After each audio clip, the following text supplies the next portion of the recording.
Hello everyone and welcome back to the Premiership Quarter. Today I'm going to be doing a simple video just going over some things that have happened during the week as well as maybe some things prior, just some news updates about things in the AFL. I'll be talking about Adam Simpson and him being sacked from West Coast. I'll talk about Isaac Heeney officially being suspended for 1 week after going through the MRO and now AFL appeals board, which I just find mind-blowing. But if you want to go check that out, and see my thoughts on that, I did my AFL deep dive on that video, so please go check that out. And I'll also be discussing a little bit about the Tasmania team introduction as officially the plans and a virtual stadium has been released. But before we get into that, if you wouldn't mind subscribing to this channel if you like this type of content, leave a like on the video if you enjoy, and let's get straight into the video.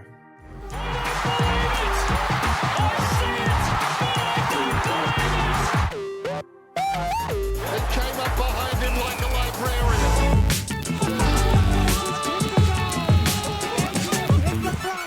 Jesus! So the first thing that I want to talk about is the Isaac Heeney suspension after his so-called hit off the ball on Jimmy Webster. It was a very interesting case. I thought I was at the game watching, and from what I could see when watching it, they were tussling for position just before McInerney got the ball. And then as McInerney got it, you could see Webster fall to the ground. You couldn't see what actually happened, but you could see that something must have happened. He must have got hit high. And watching it back, it's a very tough decision, I think. I think it would have been fine either way, giving him a week, but also letting him off. The big decision, obviously, was whether to enforce the change that they made in the off-season, where if two players are tussling off the ball in order to make position, and it's got to be in play, then any hit, whether it's high or not, but it's in trying to terms of push off your player in a one-on-one contest, can then be graded, not always, but sometimes, which is the problem, sometimes, can then be graded as intentional over careless. That was the rule change, and that's something that they haven't overly enforced this year, the AFL. But there was never really a big player who was in Brownlow medal contention for the rule to be brought in so much light, like this scenario. And that was the real problem, them not necessarily enforcing it or showing that rule in other scenarios earlier. And so now we're essentially raw dogged in this being the first case when it matters, essentially. And a lot of the hearing stuff in both the MRO and AFL Appeals Board from Sydney that are based around this new rule. And I think the AFL have simply just done a poor job. I'm on the mindset that the AFL are in the wrong here, not based on them making the wrong decision, but not making the rule set clear enough. And it's very difficult. Sydney, to be honest, there's not many scenarios for Sydney to relate this to, because every other case where it's somewhat similar hasn't been related to this rule. You had the Zerk Thatcher one on Aaron Norton, when Norton actually got concussed, but that was him essentially putting his hand out like here to know where Norton is, feel out where he is, and it wasn't a push off because Norton ran into it. You had the Jesse Hogan one where he wasn't pushing off, he just genuinely punched an open hand, hit a Carlton player in the face, and he got off. There are a couple others as well. It's a really weird scenario for Sydney to try argue, but my thoughts on it are that it was high contact. I don't think you can deny that. Yes, Jimmy Webster was slowly falling down, but he was low. He wasn't really falling down in a sense where he lost balance and was going down. He was just low to be able to be well prepared for Heeney to take a step so it could go with him, to make sure he was balanced. That's what you should be doing. You should be low to the ground. It's like in basketball when you're defending someone in a one-on-one. Get down so you can react quicker. He wasn't really low, but that is sort of what inclined Heeney to essentially hit him high. And it's very difficult for the AFL and Sydney to judge whether that was intentional for high. It was intentional contact, but the AFL now need to discern whether they want intentional or intentionally high hit. And that's also where a problem arises. I personally think it's not really enough for 1 week. I was of the opinion that I thought he would be getting off, definitely at the AFL Appeals Board, if not for being off at the MRO. simply based on the fact that the AFL have allowed other players like Jesse Hogan in the Carlton game to get off for hitting someone high off the ball. And I just think that, once again, the AFL are proving the inconsistency in the game. The other suspension that happened is Isaac Rankin getting 4 weeks in a hit off the ball. And I don't want to sound like rude or anything in this one, but I honestly kind of feel for Rankin, because his man was heading towards him off of a pack, and there was a ball up, so it was during a stoppage. And what Rankin does is, he had been getting a lot of attention prior from Starcevic, his man, and he tries to essentially just hit him in the ribs, giving something back. Dirty play, yes, but if he doesn't get him high, it's still legal. It's probably a free kick, but you probably don't get cited by the MRO. And unfortunately for Rankin, the only part that hits Starcevic high is his head. It's a head knock. That's what causes the concussion. And Rankin had to get taken off as well, because he had a blood rule where his head had a cut. And I do sort of feel for him, because if you want to keep the bump alive and keep the physicality in the game, it's sort of something you want to keep. And I feel a bit bad for him. He definitely should have gotten suspended, because there was still high contact. But if his head's just slightly to the side, or if he bumps him just more shoulder rather than right in the middle of the chest, he honestly probably gets off and doesn't actually get suspended. But I definitely think the 4 weeks was worthy, and I was actually shocked that the MRO gave him immediately 4 weeks. I didn't think that was honestly possible. I thought it would have just gone straight to the MRO and they would have decided it. But they challenged it anyway, so I went to the MRO. But that's sort of my thoughts on the 2 suspensions in the last 2 weeks. The next thing that I want to touch on is actually the Andrew Dillon statement during an interview where he was talking about the umpiring, and he came out and backed the new umpiring chief executive officer, or whatever it's called, Steve McBurney, I think that's his name. And he was essentially saying that the umpiring, it's as good as it's ever been. And he sort of talked about the 4 umpire system now that they've implemented. It's in its second year, and he thinks that it's working. But you're wrong, mate. I don't think you can make an argument to prove that you're right at all. 4 umpires have brought in. Okay, I understand it. I don't mind it. Umpires have to run less. It allows them to potentially umpire a couple games in a weekend and not be as dead after each game. But it sort of does create a bit of a shortage, because you need more umpires each week for each game. So on a 5-game Saturday, you need 20 umpires, realistically, compared to what would be the 15. So it's a bit more. But I do like it. The idea of it is fantastic. But it just hasn't worked. On the weekend, the Isaac Heeney hit on Webster, it was high, no doubts about that. But there was no umpire to watch it. In that same pocket, basically, Max King got a free kick on Mac Andrew in the Saints game, and an umpire was able to stand right next to it and watch it in a one-on-one. Why wasn't there an umpire this time being able to watch it, where Heaney whacks him in the head, in a sense, and kicks a goal from it, but there was no free kick? So literally in the same pocket, within about 6 weeks, you've had 2 calls where there should be an umpire there, with the new 4 system being able to help it, and it hasn't worked. There's been countless decisions in the last 18 months, essentially now, where umpires have affected the game, the result of the game.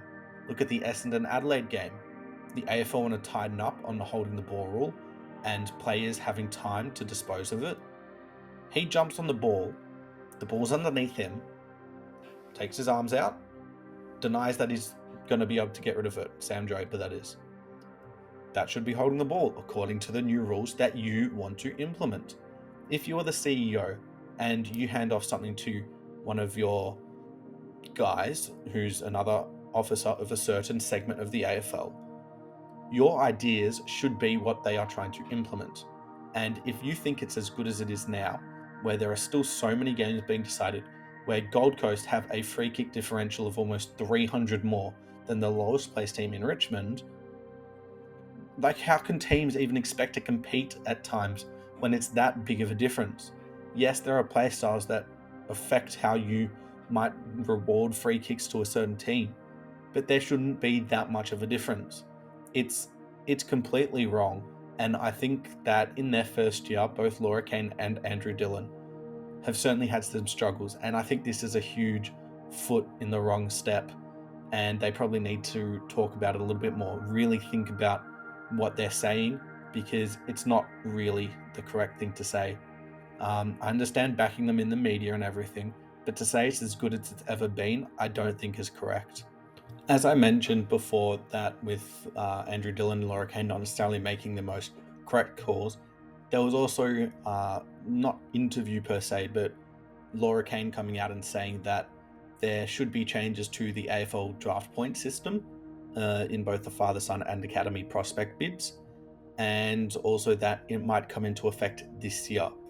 And while I agree with the draft points needing to be changed and the system needing an overhaul, a massive overhaul to be honest, to put pressure on the clubs this year, and to say that you have spoken to certain clubs about it, and then other clubs coming out and saying that you have not spoken to them about it, is definitely not the correct call. It's a tough job, the AFL CEO, but to say one thing and then the other thing being correct, talking about the clubs, it's wild. And I think that if you're in this position, you really need to take a step back a little bit. The idea of not having a compromised draft would be awesome.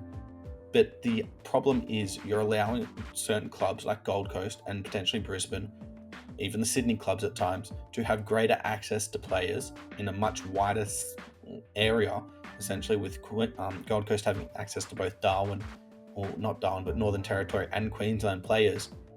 It's a bit unfair there. But you also have Melbourne-based teams having NGA prospects where they're not able to bid on them in the top 40, and some teams not in the top 20, I believe. Maybe that rule was changed, I can't remember.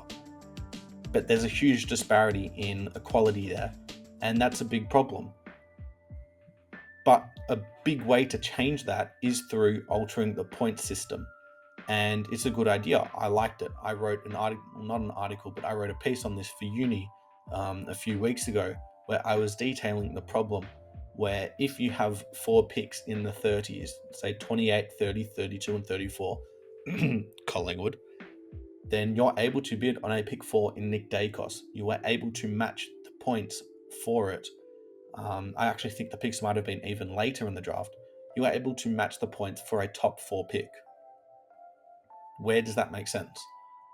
How is it fair for certain clubs to be able to match it and other clubs aren't able to even get access to those players? Gold Coast obviously had 4 first round picks last year where they were able to get, because they were able to bid on them, but it's just not fair. And I like the idea of changing it, but the problem lies in doing it this year.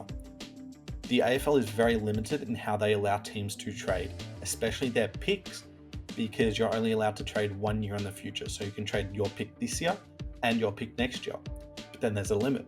You have to have 2 first round picks within a 4-year space. So you have to draft the first round pick within those 4 years. You can then trade that player, but the trading is completely screwed. The player has to agree with it before the club's even allowed to do anything, which I don't think is right. But to now force clubs to potentially trade a lot more this year because you're not allowing them time when they've potentially traded to have the rules set for this year and then change those rules mid-year is wrong. Teams need a leeway, because having, let's say, 3 second round picks or 2 seconds and a third round pick for, let's say, Carlton being able to bid on a Camporelli twin in the first round, they might not be able to do that anymore when they have set up to do that in trading previous pieces. That's not fair in any way for any team. And it's a very harsh thing for the AFL to come out and do. And I think it actually affects clubs a bit more than what people may realise. And I think Laura Kane probably didn't say the right thing there. And the AFL probably need to look into it a little bit more and actually figure out a better way to do it. My opinion, I think clubs should be able to trade 2 years in the future. So they're able to trade 3 picks and make it 3 in 6, or 3 first round picks in 6 years. It's a bit more leniency, and it allows clubs a bit more control over their future, what they want to do now. If they want to be more successful now, they can do that. If they want to potentially trade away a couple picks and get more in, they can do that as well. I also think that the points bidding system needs to have a complete overhaul, as I mentioned earlier. where top 5 picks are much more valuable than they are now, and picks in the 20s, late 20s and early 30s are much less valuable in comparison to what they are now. Those are just some of the changes I'd make to the AFL draft system. Now, the probably biggest, or probably second biggest topic in the news this week has been the firing of Adam Simpson at the West Coast Eagles. After 11 seasons as the head coach, he has officially left the club, and he's not going to get another game to potentially leave a legacy. And one of the biggest points about this was a West Australian newspaper article with the front page being CSMO. And there was a lot of outrage for this, and understandably so. I agree. The person who put that out there is one of the biggest recency bias people you could think of. The fact that a couple years of really poor play from the Eagles, sure, has completely spoiled his previous 9 years as the coach, where he won you a premiership, I think is a bit crazy. And it's not fair, to be honest, because he left a huge legacy there, and the couple years that have not been great have seemed to have spoiled that, especially with that article now coming to light. And I honestly think well done to the media for pointing it out and criticizing it, because Adam Simpson, in his post leaving interview, certainly fired back at the media and saying, you guys are doing a really harsh job, and you're making it really difficult for some people. And he's correct, because somehow nowadays, being a journalist, you have to make the clickable headlines, you have to make a bold statement, and because that's the way you make money nowadays somehow. It's not ethical by any means, but it's the best way for them to make money and for them to probably grow themselves in the spotlight a little bit. But back on Adam Simpson, I think he had a great tenure as the Eagles coach. I personally thought they could have kept him, because he did look a little bit tired, I think you could say, with the coaching job. Some of the players definitely weren't the most invested, but you're also playing it in a really tough scenario, basically, where the system might take a couple years to really eventuate. But most importantly, the actual talent on the playing list just isn't there. And I don't think you would really have expected them to have been anything more than what they were this year, given how poor they were the last 2 years. They're still dealing with injuries. Oscar Allen has missed a lot of the year. That has allowed some players like Jake Waterman to really spread their wings and play some really good football. So he still found some pieces. I think there's still a long way for them to go. They still rely on a lot of senior players, but there's still a basis. And I was always thinking that if he did stay, imagine he got them back into a grand final, and imagine he won one for them again. Just the storyline of that would have been incredible. And I think it's a bit sad that he wasn't able to potentially fulfill that scenario. But I think huge congratulations to him. And it probably was time in the end, but just the ideal scenario for me was him taking them back. So I still think there's room for him in the game, and I don't think he'll be done. Maybe he'll take the 6 months off, but I certainly think he'll be back in the AFL coaching world in sometime soon. The final thing that I want to talk about is the new stadium that has dropped new images with a 23,000 timber roofed stadium with a, as I said, timber roof, which is very cool. It's, as I mentioned, 23,000, not a bad capacity for a stadium. But the big thing is, can it host a final? Because the AFL hasn't allowed Marvel Stadium to, and it hasn't allowed GMHBA Stadium to before its renovations. It still might not allow them after the renovations, which is pretty stupid, given the difference in capacity with Marvel Stadium and how they like to give Geelong home games at the MCG anyway. I think it'll be interesting. I think they should allow them to play finals there. I don't see why they wouldn't, because they still have more travel now than a lot of other teams. But it's, well, at least over Melbourne teams. But I like the idea. I think it was important for them to get this done, because it's certainly been a bit of a quiet time with the new Tassie team. A lot of news hasn't really circulated recently since the $10 memberships were released. And I think it was important to get this done, because it's an important stage. The Tassie government wasn't the most, it was very concerned, I should say, over the stadium there was going to be potentially some backlash between the two parties over whether it will go forward or not. And it's good that they're able to get this done. And it honestly looks like a cool stadium. So good job to the AFL for finally getting that done. It'll be interesting to see how they handled the introduction of a new team. I'll have to go check how they did it with Gold Coast the year before they introduced GWS. But it'll be interesting for sure because the fixturing needs some changing. But that's going to be the end of this video. I really appreciate you guys sticking around and watching. If you did like the video, please hit the like button and really help push this video. Um, Subscribe to this channel if you like this type of content. Leave your thoughts in the comments below as well. What you think has happened over the last few weeks in the AFL. But that's going to be the end of this video, and I'll see you all next time.